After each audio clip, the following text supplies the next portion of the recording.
Well, there they were. There they were. How are we going to feed all these people? And you can just feel it. Are you crazy? Well, we've got a few fish and little loaves here. What good are these for so many? Turns out they were pretty good. And there were a lot left over. What good is this for so many? Why bother? What difference does it make? That's the call. That's the invitation. That's the challenge. And that's the temptation. It doesn't matter.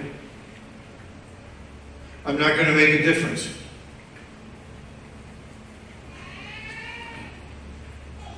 There's an inherent call to generosity in our faith from our Savior. Now you heard that first reading, 2 Kings, prophet Elisha. Way back, prefiguring this event. Feed the people.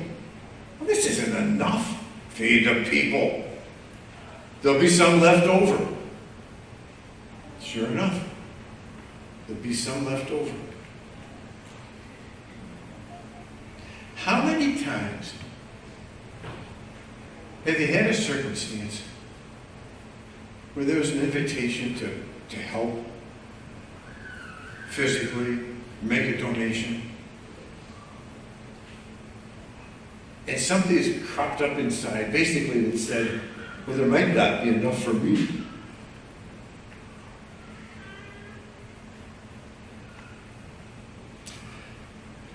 My dear father used to come up with these pious, pompous aphorisms. One of his favorites was, give to the Lord and be sure of a reward. No, give to the poor and be sure of a reward from the Lord.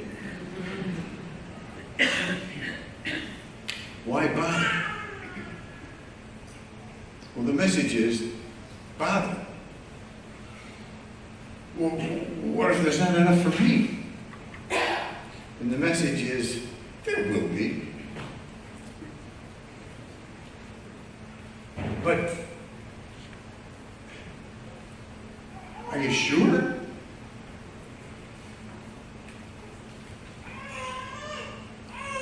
We've got to keep opening our hearts. We have to keep resisting that sense of, I might not have enough. I might not have enough. It may not have jumped out at you, but in that second reading, from Paul's letter to the Ephesians, he offers this beautiful message. Prisoner of the Lord, he says, live in a manner worthy of the calling you've received, with humility, gentleness, and patience. Humility, gentleness, and patience.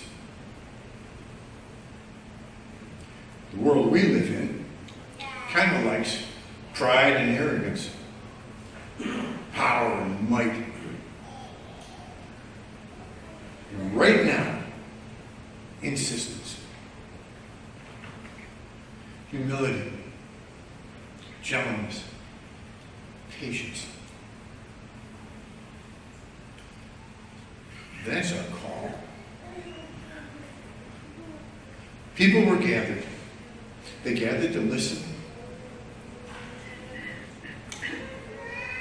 In this heart of Jesus, we got to feed these people.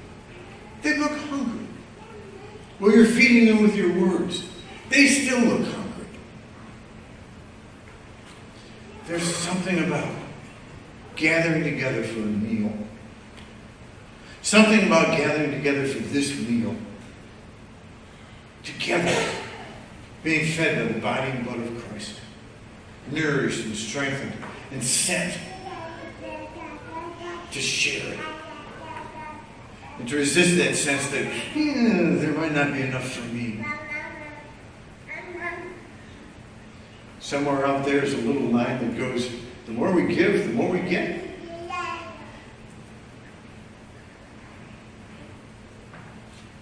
There's a hungry world out there.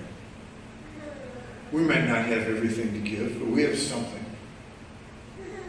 And one of the things we need to focus on, especially in the midst of so much tension, anger, so much fear and anxiety, so much emphasis on power, finger pointing, accusation, finding the bad guys.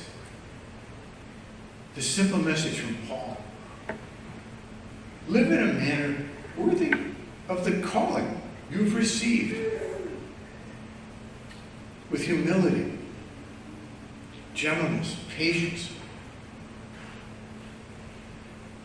There's a world out there that needs to be fed. And frankly, that's what we need to feed them with. Our humility, our gentleness, respect, our patience, our trust, our love. May God bless us all.